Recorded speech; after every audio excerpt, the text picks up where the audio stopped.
வணக்கம். 22,713 வியாழக்கிழமை க்ளோசிங். அதிலிருந்து 3 நாள் கன்டினியூஸ் ஹாலிடேக்கு அப்புறம் திங்கட்கிழமை 23,000 உடைச்சு இன்கிரீஸ் ஆக போகுதா? இல்ல 22,300க்கு பிலோ ஃபால் ஆக போகுதா? இந்த வீடியோல ஒன் பை ஒன்னா பார்க்க போறோம். திங்கட்கிழமை ஸ்டாக் மார்க்கெட் எப்படி இருக்கும்? ஸோ சென்னை ட்ரேடிங் அகாடமி இதுவரைக்கும் நீங்க சப்ஸ்கிரைப் பண்ணலனா சப்ஸ்கிரைப் பண்ணி வாட்ச் பண்ணுங்க. டெலகிராம் குரூப்போட லிங்க்கும் வீடியோட டிஸ்கிரிப்ஷன்ல இருந்து நீங்க யூஸ் பண்ணிக்கலாம். வரப்போற சனிக்கிழமை காலையில 10 மணிக்கு ஆப்ஷன் ட்ரேடிங்க்கான ட்ரைனிங் செஷன் இருக்கு. இந்த ட்ரைனிங் செஷனுக்கான லிங்க் வீடியோட டிஸ்கிரிப்ஷன்ல இருந்து நீங்க யூஸ் பண்ணிக்கலாம். இப்போ வீடியோக்குள்ள போகலாம்.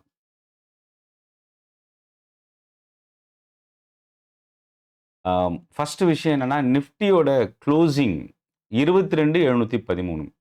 மார்க்கெட் வியாழக்கிழமை பொறுத்தவரைக்கும் நியர்லி ஒரு 30, 33 பாயிண்ட் நிஃப்டி பிளஸ்ல இருந்தது. பேங்க் நிஃப்டி ஒரு 100 பாயிண்ட் பிளஸ்ல நியர்ல முடிஞ்சிருக்கு. ரெசிஸ்டன்ஸ் லெவல், சப்போர்ட் ஜோன் இந்த 2 விஷயம் இருக்கு. வரப்போற என்டையர் வீக் அப்படின்னு எடுத்துக்கிட்டோம்னா, 23,000 அப்படின்ற லெவல் ரொம்ப ஒரு குரூஷியலான சைக்காலஜிக்கல் லெவல். டவுன் சைட பொறுத்தவரைக்கும் 22,300ன்றது ரொம்ப ஒரு குரூஷியல் சப்போர்ட். அந்த லெவலுக்கு கீழ நிஃப்டி மறுபடியும் க்ளோஸ் ஆச்சுன்னா, 22,000 பிரேக் ஆகறதுக்கான பாசிபிலிட்டி. ஏன்னா, இதுதான் அடுத்த சப்போர்ட். ஸோ, இப்போ ஜியோ பொலிட்டிக்கல் டென்ஷன் வரலாம். அமெரிக்காவும், இஸ்ரேலும் ஈரானோட பெட்ரோகெமிக்கல் ஹப்ஸ்ல வந்து அட்டாக் பண்ணியிருக்கிறது. ஆயில் பிரைஸ் ஃபர்தரா இன்கிரீஸ் ஆக சான்சஸ் இருக்கு. அதுக்கு முன்னாடி 3 நாள் கன்டினியூஸா holiday. US market, global market mostly. So, இப்போ இந்த 3 நாள் ஹாலிடேல மார்க்கெட்டோட சென்டிமென்ட் இப்போ வரைக்கும் யாருக்குமே தெரியாது. திங்கட்கிழமை early morning US live future open ஆகும். ஏசியன் மார்க்கெட் ஓப்பன் ஆகும். அதுக்கப்புறம் தான் நம்ம மார்க்கெட் ஓப்பன் ஆகும். ஸோ, அப்போ என்னன்னா திங்கட்கிழமை நாளைக்கு காலையிலேயே நமக்கு தெரிஞ்சிரும் மார்க்கெட் என்ன சிச்சுவேஷன். இப்போ வரைக்கும் எந்த ஒரு பாசிட்டிவ் இம்ப்ரூவ்மெண்ட்டும் இந்த ஜியோ பொலிட்டிக்கல் டென்ஷன்ல இருந்து வரல. ஆம், அமெரிக்காவோட ஜெட்ட வந்து பார்த்தீங்கன்னா, ஈரான் வந்து ஷாட் டவுன் பண்ணியிருக்கிறாங்க. இதில வந்து 2 பைலட்ஸ் வந்து ஈரான்ல மாட்டிக்கிட்டதா ஒரு நியூஸ் ஆரம்பத்தில வந்தது. அதுக்கப்புறம் ட்ரம்போட ட்வீட்ல வந்து பார்த்தீங்கன்னா, 2 பேரையும் நாங்க ரெஸ்க்யூ பண்ணிட்டோம். ஸோ சேஃபா அப்படின்னு சொல்லி குடுத்துருக்காங்க. இந்த மாரி அடுத்தடுத்த அ திருப்பும் இந்த இந்த டென்ஷன் தொடர்ந்து இன்னும் இன்கிரீஸ் ஆகுறத தான் நம்ம பார்க்க முடியுது. இன்னொரு விஷயம் 48 மணி நேர கெடு. அதாவது இந்த வார் 10 நாளா நான் நிறுத்தி வைக்கிறேன் அப்படின்றது ட்ரம்போட இதுக்கு முன்னாடி இருந்த மேஜர் அனவுன்ஸ்மென்ட். அதாவது மேபி அ இந்த அனவுன்ஸ்மென்ட் முடியறதுக்கு இன்னும் 48 மணி நேரம் தான் இருக்கு. ஸோ அப்போ ட்ரம்ப் குடுத்திருக்கிற வார்னிங் இந்த 48 மணி நேரத்துக்குள்ள ஈரான் பேச்சுவார்த்தைக்கு முன் வரணும். இந்த டீல்ல சைன் பண்ணணும் அப்படின்ற ஒரு டெட்லைன் குடுத்திருக்கிறாங்க. இது வந்து ஒரு பெரிய அளவுக்கு டென்ஷன அதிகரிச்சிருக்குன்னு சொல்லலாம். ஏன்னா, மேபி இது வந்து மண்டே வந்து இதோட இந்த 48 ஹவர்ஸ் டெட்லைன் வந்து க்ளோஸ் ஆகுதுன்னு நெனைக்கிறேன். ஸோ இது வந்து மண்டே ரொம்ப ஒரு இம்பார்ட்டன்ட் செஷன். ஓவரால் குளோபல் மார்க்கெட்ல இருக்க வாய்ப்பு இருக்கு.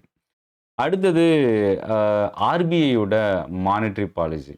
இது வந்து ரொம்ப இம்பார்ட்டன்ட் ஃபேக்டர். ஏன்னா, திங்கட்கிழமை மார்க்கெட் மட்டும் இல்ல, கன்டினியூஸா இந்த வீக்ல வந்து ரொம்ப ஒரு மேஜர் அ இம்பாக்ட் இருக்க சான்சஸ் இருக்கு. நம்ம இந்தியன் மார்க்கெட்ட பொறுத்தவரைக்கும்.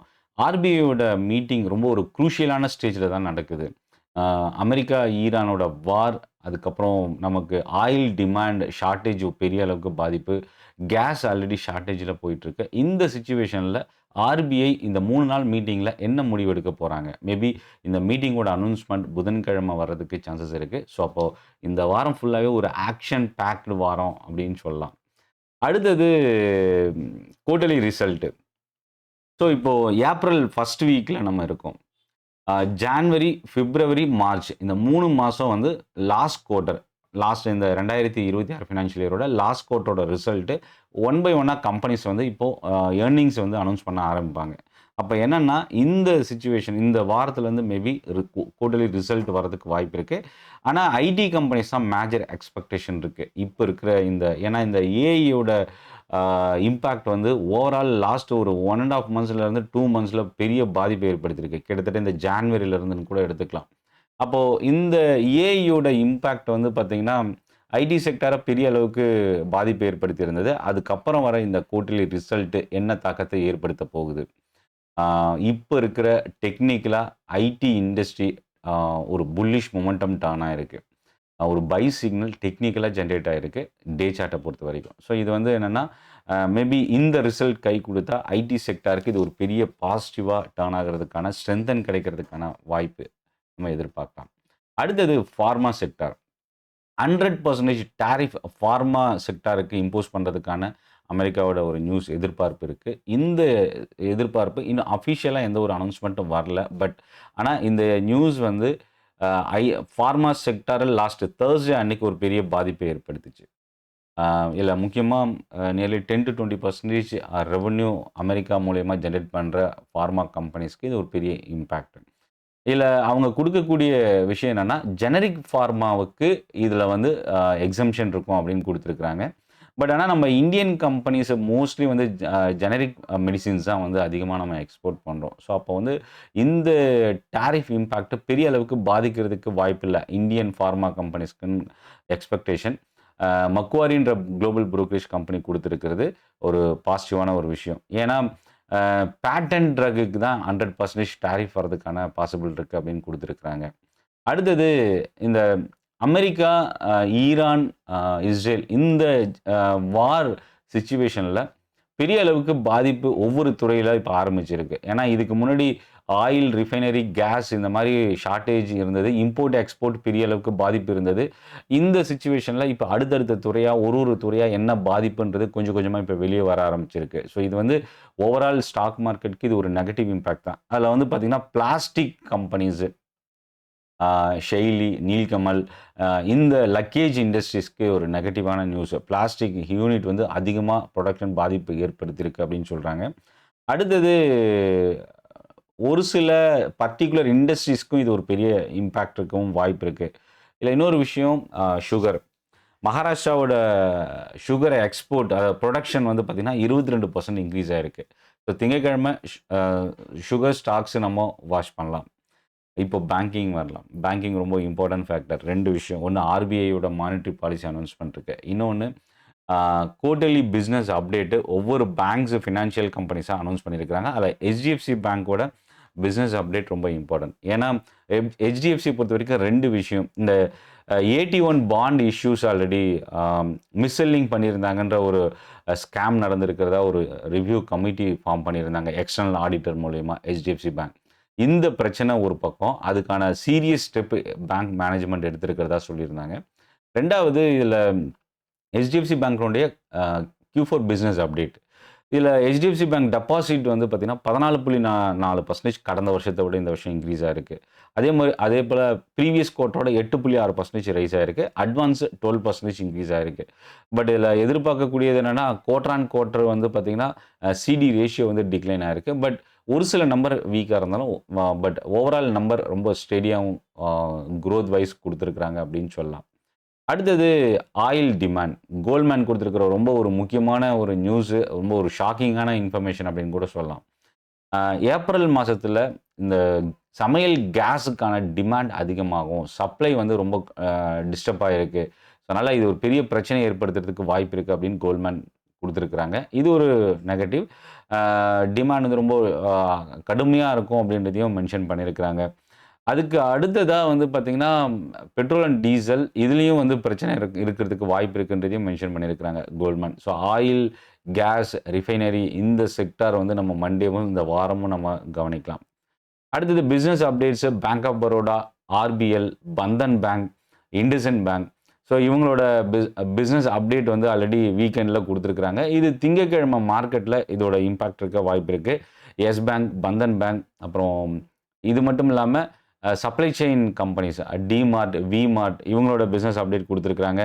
AU small finance bank, Ujjivan small finance bank, இந்த பேங்க்ஸோட அதே போல் IDFC first bank, Punjab national bank, union bank, இந்த பேங்க்ஸோட பிஸ்னஸ் அப்டேட் இங்கே வந்திருக்கு. இதில் bank of India, Indian bank, central bank, CSB, south Indian bank, Karnataka bank இவங்க எல்லாருமே பிஸ்னஸ் அப்டேட் கொடுத்துருக்கிறது. PSU bank, private sector bank, NBFC companies நம்ம வாட்ச் பண்ணலாம்.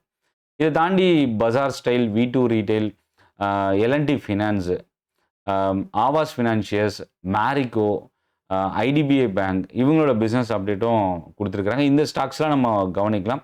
பட் ஓவராலாக பார்க்கும்போது பேங்கிங் அண்ட் PSU ப்ரைவேட் எல்லாம் காமனாக பார்க்கும்போது HDFC பேங்க்கினுடைய ட்ரெண்ட் ரொம்ப இம்பார்ட்டன்ட் ஃபேக்டராக இருக்கும் பேங்கிங் செக்டருக்கு. 1. 2வது PSU பேங்க் வந்து மேபி இந்த பிஸ்னஸ் அப்டேட் ஒரு ஸ்லைட் பாசிட்டிவாக அமைகிறதுக்கான சான்சஸ் இருக்குது.